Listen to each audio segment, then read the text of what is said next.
आंदोलनकारी नहीं आतंकवादी हैं ये लोग, ये आप देख सकते हैं। आंदोलनकारी नहीं आतंकवादी हैं ये लोग। सिद्धार्थ अग्रवाल बौखला गया जी। हमने जब महेंद्र छाप का पटाखा फोड़ा तो ये बौखला गया कि आप हमारे प्रदेश अध्यक्ष के लिए ऐसा कैसे बोल सकते हो। तो अगर उत्तराखंड को गाली दी जाएगी, अगर उत्तराखंड के स्वाभिमान के साथ खिलवाड़ होगा, तो ये राम कंडवाल जो है हमेशा ऐसे ही पुतले दहन करेगा, ऐसे ही पुतले उड़ाएगा जी। तो क्या कारण है कि उत्तराखंड के नेताओं का इतना विरोध हो रहा है, जबकि बने हुए भी इतना वक्त भी नहीं हुआ है। देश के युवाओं में सबसे ये आह्वान करना चाहता हूँ कि भाजपा ये जो है आपको आतंकवादी भी कह सकती है, ये आपको जो है ये आंदोलनकारियों को सड़क छाप भी कह सकती है। कारण है कि उत्तराखंड को इतनी जल्दी वापस से क्रांति की जरूरत पड़ गई, क्योंकि आप देखेंगे अभी तो कुछ साल पहले उत्तराखंड में मिला था। प्रदेश के लिए नहीं सोच रहा है, नेता अपने घर के लिए सोच रहा है, और जब ये सोच बदलेगी तभी मुझे लगता है कुछ इस प्रदेश में कल्याण होगा। अगर पहाड़ को बचाना है, इस उत्तराखंड को बचाना है, तो एक हो जाइए, एकजुट हो जाइए, एकमुठ हो जाइए। इसी सिद्धार्थ अग्रवाल ने एक तरह से प्रदेश के बेरोजगारों को आतंकवादी घोषित कर दिया है। ये अंकिता भंडारी के समय जो है, इनकी जो महिला कार्यकर्ता है, महिला विंग है, वो चुप भी रह सकती है। एक तरह से अंधभक्त नेता हैं तुम्हारे, जो एक तरह से चाटुकार नेता है, वो सामने आते हैं और प्रदेश के बेरोजगारों को, हम जैसे युवाओं को जो आतंकवादी कहते हैं, बड़े शर्म की बात है। पर इतनी महिलाएं थी वहां पर, राज्य के आंदोलनकारी भी थे, उन सबको इन्होंने जो है सड़क छाप कहा। बल्कि बुगानी में भी मेरा जन्म हुआ है, जहां पर हेमंती नंदन बहुगुणा जी का जन्म हुआ था। वहां से क्या लड़का एक निकलकर आतंकवादी बन सकता है? तो है भाजपा नेताओं को इतने आलीशान फ्लैट किसने दिए? उसमें जो है अजय भट्ट, जो इनके सांसद है, अजय भट्ट को फ्लैट दिया गया है, तो वो कहां से आ गया? ये वही सिद्धार्थ अग्रवाल है जो जयपुर में एक तरह से विधायक लिखी नेम प्लेट के साथ एक महिला के साथ पकड़ा जाता है। पेपर लीक में जो है सड़कों पे डंडे खा रहे थे, और इनका भाजपा का ही नेता हाकम सिंह जब पकड़ा गया तब कहाँ था ये सिद्धार्थ अग्रवाल जी। नमस्कार दोस्तों, अभी आप देख रहे होंगे, कुछ दिन पूर्व आपने देखा होगा कि प्रेमचंद्र अग्रवाल, जो कि उत्तराखंड के वित्त मंत्री हैं, वो लगातार वायरल हो रहे थे, क्योंकि उन्होंने पहाड़ के खिलाफ गालियां दे दी थी, पहाड़ियों को थोड़ा सा उल्टा कह दिया था, जिसके बाद वो वायरल हो रहे थे। अब इसी कड़ी में आपको बता दें, उसके बाद लगातार पुतले दहन हो रहे थे महेंद्र भट्ट की, क्योंकि उन्होंने उनका सपोर्ट किया था। ऐसे बहुत सारी परेशानियां लगातार देखने को मिल रही थी। उसके बाद राम कंडवाल, जो कि कोटद्वार से आते हैं, साथ में उन्होंने उत्तराखंड बेरोजगार संघ से भी जुड़े हैं, युवाओं की आवाज़ बने हैं, उन्होंने उनका किया पुतलों को जो है जलाया। उसके बाद उन्हीं की एक वीडियो को ले कर जाया जाता है और अपनी प्रोफाइल पे शेयर किया जाता है। कहा जाता है कि ये आंदोलनकारी नहीं आतंकवादी हैं। अब आपको बता दें, इसी कड़ी पे आज हम राम कंडवाल जी से बात करेंगे। राम कंडवाल जी, क्या आप आंदोलनकारी नहीं हो? क्या आप आतंकवादी हो? तो क्या कहेंगे इन सब पे कि आपको आतंकवादी बोल दिया गया है, आंदोलनकारी नहीं हो? क्या कुछ आप सोचते हैं कि अभी आप पे कुछ जेल जाना पड़ा था कुछ टाइम पूर्व, जब आपने युवाओं के लिए आवाज़ उठाई थी, अब आप थोड़ा पहाड़ियों के लिए आवाज़ उठा रहे हैं, तो आप सीधा आतंकवादी घोषित कर दिए गए? कितना दुर्भाग्यपूर्ण। देखिए, भाजपा की मानसिकता को दर्शाता है जी। पहले भाजपा का जो प्रदेश अध्यक्ष है महेंद्र छाप महेंद्र छाप क्या करते हैं, सबसे पहले जो है राज्य के आंदोलनकारियों को एक तरह से सड़क छाप कहते हैं जी। और उसके बाद जब महेंद्र छाप का हम पटाखा फोड़ते हैं, तो फिर उनका जो एक तरह से वहाँ पर अंधभक्त हैं, एक तरह से जो सिद्धार्थ अग्रवाल है जी, जिन्होंने जीवन में कुछ नहीं किया।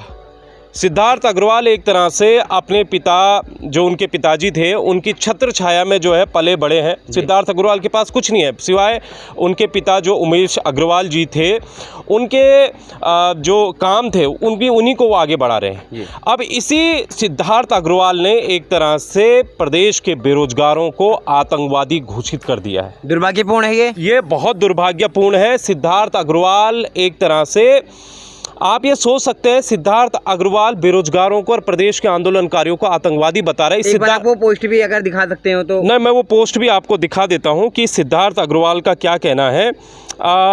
इनके बारे में मैं आपको, इनके बारे में आज बहुत खुलासे भी होंगे, और सिद्धार्थ अग्रवाल जो है कब कब जागता है ये भी मैं आपको बता दूंगा। ये देखिए आप, अगर आप ये सिद्धार्थ अग्रवाल है, ठीक है, ये सिद्धार्थ अग्रवाल है, इनकी पोस्ट है सिद्धार्थ अग्रवाल महानगर अध्यक्ष भारतीय जनता पार्टी देहरादून।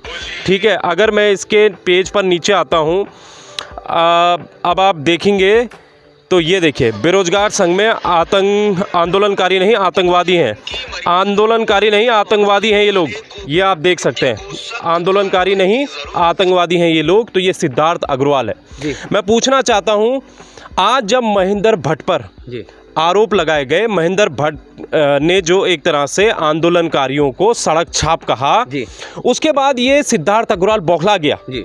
हमने जब महेंद्र छाप का पटाखा फोड़ा तो ये बौखला गया कि आप हमारे प्रदेश अध्यक्ष के लिए ऐसा कैसे बोल सकते हो। जी। तब कहाँ था ये सिद्धार्थ अग्रवाल, जब एक तरह से उत्तराखंड में अंकिता भंडारी जो हमारी एक तरह से राज्य की बेटी थी, जब उसका हत्याकांड हुआ उस वक्त इस सिद्धार्थ अग्रवाल ने कुछ क्यों नहीं कहा। जी। जब जो है उत्तराखंड के बेरोजगार पेपर लीक में जो है सड़कों पे डंडे खा रहे थे और इनका भाजपा का ही नेता हाकम सिंह जब पकड़ा गया तब कहाँ था ये सिद्धार्थ अग्रवाल, क्यों इस सिद्धार्थ अग्रवाल ने कुछ नहीं कहा, उस समय ये मौन था। और इसके अलावा अगर आप देखेंगे कि जब मूल निवास भू कानून की लड़ाई हम सड़कों पर संघर्ष कर रहे हैं तब कहाँ था ये सिद्धार्थ अग्रवाल जो आज जो है इन प्रदेश के बेरोजगारों को और हमें जो है आतंकवादी घोषित कर रहा है। हमारा ये कहना है कि भाई आखिर सिद्धार्थ अग्रवाल को इतनी बेचैनी क्यों हो रही है। ये वही सिद्धार्थ अग्रवाल है।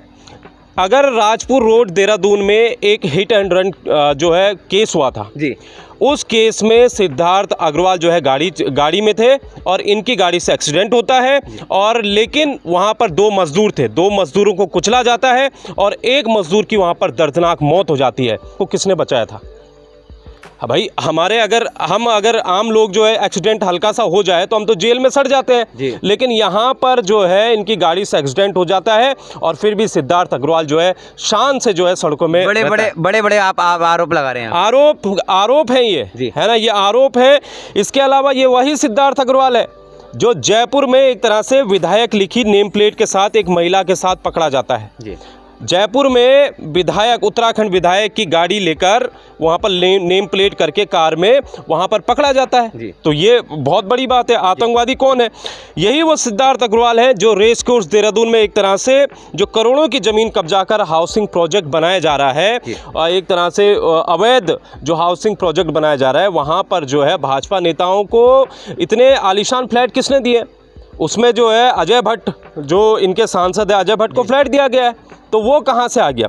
ये वही है जिनका एक तरह से कई देशों में निवेश भी चल रहा है जी। जिस सिद्धार्थ अग्रवाल के पास एक तरह से अपने कुछ इन्होंने किया नहीं तो इनके पास इतनी संपत्ति कहाँ से आ गई?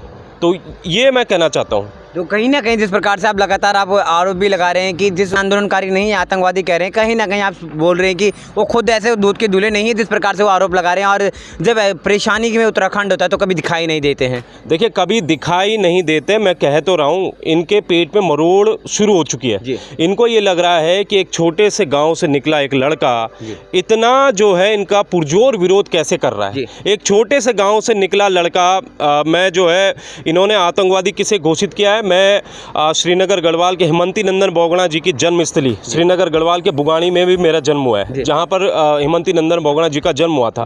वहां से क्या लड़का एक निकलकर आतंकवादी बन सकता है? और कोटद्वार में मैं रहता हूं, मैं कोटद्वार का आतंकवादी हूं। ये सिद्धार्थ अग्रवाल कहना चाहते हैं। सिद्धार्थ अग्रवाल एक तरह से सिर्फ ये सिद्धार्थ अग्रवाल मुखौटा है। ये एक तरह से जो इकोनॉमिक आतंकवाद है वो ये लोग फैला रहे हैं, वो हम नहीं फैला रहे हैं। हमने क्या किया था? हमने जो है महेंद्र भट्ट जो इनके प्रदेश अध्यक्ष हैं भाजपा के, इन्होंने एक तरह से प्रदेश के जो आंदोलनकारी थे, जो गैरसैंण पहुंचे थे, उनको इस महेंद्र भट्ट ने जो है सड़क छाप कहा कि सड़क छाप नेताओं द्वारा आंदोलन हो रहे हैं। हाँ, सड़क छाप नेताओं द्वारा आंदोलन हो रहे हैं। तो हम तो ये कह रहे थे कि भाई आप नाम घोषित कर दो, कौन सड़क छाप है। वहाँ पर इतनी महिलाएं थी, वहाँ पर राज्य के आंदोलनकारी भी थे, उन सबको इन्होंने जो है सड़क छाप कहा जी। अब हमने क्या किया कि इनका विरोध करने के लिए हमने एक पुतला बनाया। उस पुतले में हमने 2 सुतली बम, छोटे जो बम होते हैं सुतली बम, है ना, वो हमने उसमें चिपका दिए और वो एक तरह से फूट गया। और उसमें ये बौखला गए कि महेंद्र भट्ट को जो है, आपने महेंद्र भट्ट के पुतले को आपने ऐसा क्यों फोड़ा? तो अगर उत्तराखंड को गाली दी जाएगी, अगर उत्तराखंड के स्वाभिमान के साथ खिलवाड़ होगा तो ये राम कंडवाल जो है हमेशा ऐसे ही पुतले दहन करेगा, ऐसे ही पुतले उड़ाएगा। ये हम बिल्कुल बर्दाश्त नहीं कर सकते कि इस प्रदेश में अगर हमारे पहाड़ियों को गाली दी जाए और हम जो है चुपचाप सहन करें। और उसके बाद तुम्हारे जो एक तरह से अंधभक्त नेता हैं, तुम्हारे जो एक तरह से चाटुकार नेता हैं, वो सामने आते हैं और प्रदेश के बेरोजगार रिश्तेदारों को, हम जैसे युवाओं को जो आतंकवादी कहते हैं, बड़े शर्म की बात है। एक सवाल मेरे मन में बहुत टाइम से था कि जिस प्रकार से आप देखेंगे पिछले कुछ समय में चाहे बेरोजगार संघ से कुछ युवा निकले हों, चाहे आप अलग अलग कोट उत्तराखंड के एरिया में जाएंगे, अलग अलग युवा निकल के आ रहे हैं। और उत्तराखंड में लगातार आप देखेंगे बिरजी मोयाल जैसे ऐसे लोग भी वायरल हो रहे हैं, लगातार अलग अलग जगह से अलग अलग लोग वायरल हो रहे हैं। कारण है कि उत्तराखंड को अच्छा बनाना चाहते हैं। और उत्तराखंड में आपको लगता है कि कहीं ना कहीं एक क्रांति का समय आ चुका है, एक बड़ी क्रांति, क्योंकि आप देखेंगे लगातार उत्तराखंड में आंदोलन हो रहे हैं। ऐसा नहीं केवल आप देहरादून में, एक उत्तराखंड के कोने कोने में आपको लगातार आंदोलन होते हुए देखेंगे। हम कोटद्वार, हमारा छोटा सा शहर है, वहाँ भी आपको विरोध देखने को मिलेंगे, लगातार विरोध देखने को मिल रहे हैं। तो क्या कारण है कि उत्तराखंड के नेताओं का इतना विरोध हो रहा है, जबकि बने हुए भी इतना वक्त भी नहीं हुआ है, 25 साल लगभग हुए हैं और उसके बाद इतना विरोध हो रहा है? क्या कारण है कि उत्तराखंड को इतनी जल्दी वापस से क्रांति की जरूरत पड़ गई? क्योंकि आप देखेंगे अभी तो कुछ साल पहले उत्तराखंड में मिला था। देखिए, असल में चीज़ क्या हो रही है कि नेता प्रदेश के लिए नहीं सोच रहा है, नेता अपने घर के लिए सोच रहा है। और जब यह सोच बदलेगी तभी मुझे लगता है कुछ इस प्रदेश में कल्याण होगा। नेता आज अपने घरों को भर रहे हैं, नेता अपने रिश्तेदारों को नौकरी पर लगा रहे हैं, नेता जो है बाहर की कंपनियों को बुला रहे हैं, नेता जो अपने ठेकेदारों को मजबूत कर रहे हैं, और आम जनता जो है पिसती जा रही है। इसके अलावा कुछ नहीं हो रहा है।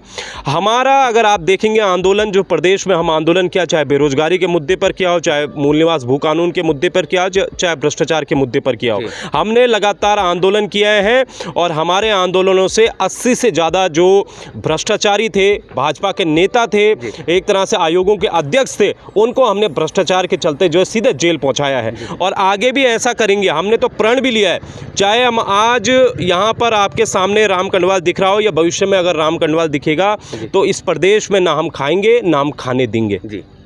कहीं ना कहीं अब हमारे बीच आप देखेंगे राम कंडवाल थे, जिन्होंने बताया कि किस प्रकार से उनको आंदोलनकारी नहीं आतंकवादी करार दिया गया। कहीं एक दुर्भाग्यपूर्ण, आप युवाओं को क्या संदेश देंगे जिन्होंने आपके लिए इस प्रकार की पोस्ट डाली? युवाओं को क्या कहेंगे, कैसे युवा अब आगे आए? क्योंकि अगर युवाओं को आतंकवादी घोषित कर दिया गया तो कैसे युवा आगे आएंगे? अब युवा आगे आएगा जी, बिना युवाओं के कुछ नहीं हो सकता है। मैं प्रदेश के, चाहे कोटद्वार के हों, चाहे पूरे प्रदेश के युवा हों, मैं सबसे ये आह्वान करना चाहता हूँ कि भाजपा ये जो है आपको आतंकवादी भी कह सकती है, ये आपको जो है ये आंदोलनकारियों को सड़क छाप भी कह सकती है। ये अंकिता भंडारी के समय जो है इनकी जो महिला कार्यकर्ता है, महिला विंग है, वो चुप भी रह सकती है। भले हमारे पहाड़ की महिलाओं पर अत्याचार हुआ हो, लेकिन उस समय कहाँ थी ये भाजपा की महिलाएं? भाजपा का मोर्चा कहाँ था? महिला मोर्चा। अंकिता भंडारी को लेकर एक भी पुतला दहन किया इन्होंने नहीं किया होगा। तो इसीलिए मैं कहना चाहता हूँ कि प्रदेश के युवाओं को एक तरह से सोच समझकर अब आगे बढ़ना चाहिए कि भाई आपको कहाँ जाना है, आपको किसके साथ होना है, आपके किसके मुद्दे पसंद है। अगर पहाड़ को बचाना है, इस उत्तराखंड को बचाना है, तो एक हो जाइए, एकजुट हो जाइए, एकमुठ हो जाइए। और इन जो एक तरह से वैसी ताकतें हैं, इन ताकतों को सत्ता से बाहर करना ही होगा जी। और आगे आपके क्या स्टेप रहने वाले? अगर इस प्रकार से आप किसी भी के द्वारा आतंकवादी या इस प्रकार से आरोप लगाते रहेंगे तो क्या स्टेप्स आपके रहने वाले हैं? देखिए, स्टेप हमारे कुछ नहीं रहेंगे। आप इनको फूकने दीजिए, इनकी बात मानी कौन रहा है? इनका आईटी सेल है, आईटी सेल में इनके पास करोड़ों रुपए हैं। उन करोड़ों रुपए से हमारी ये छवि धूमिल करना चाहते होंगे, लेकिन प्रदेश जानता है कि कौन सही है कौन गलत है, प्रदेश जानता है। और अभी तो जो ये पुतले फूक रहा है, अभी तो हमारे पास उनकी ऐसी ऐसी चीज़ें हैं कि देखिए आप आगे आगे क्या होगा। फिलहाल इस वीडियो में इतना ही, फिर मिलेंगे आपको किसी एक अन्य वीडियो में कोटद्वार के युवाओं के साथ, या फिर हमें कहीं और जाने का मौका मिलता है तो उन युवाओं के साथ जरूर मिलेंगे। युवाओं के बाद हम लगातार उठाते रहेंगे। फिलहाल इस वीडियो को यहीं पर रैप अप करेंगे और इस वीडियो को अधिक से अधिक शेयर करें। फिलहाल इस वीडियो में इतना ही, तब फिर मिलते हैं अन्य वीडियो में। तब तक ले वंदे मातरम और भारत माता की जय।